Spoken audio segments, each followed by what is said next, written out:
Hurmatli fuqarolar, yangi yil kirib kelishiga ham oz vaqt qoldi. Bu bayramda archa yasatish urfga aylangan.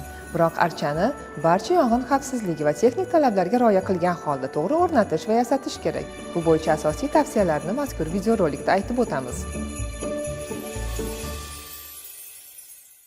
Avvalambor, archani mustahkam asosga o'rnatish kerak. Archani isitish jihozlari yonida o'rnatish qat'iyan man etiladi. Shilt va devorlargacha bo'lgan masofa kamida 1 metrni tashkil qilishi kerak. Archani faqatgina ishonchli ishlab chiqaruvchi tayyorlagan va soz elektr marjonlar bilan yasatish kerak. Elektr tarmog'iga ulangan marjonlarni uzoq vaqt qarovsiz qoldirmang.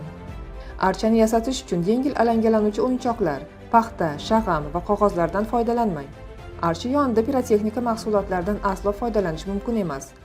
Archani yonishi haqida tasavvurga ega bo'lishingiz uchun uni amalda ko'rsatib beramiz.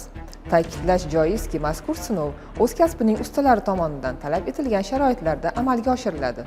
Bu ishni qaytarishga aslo urinmang.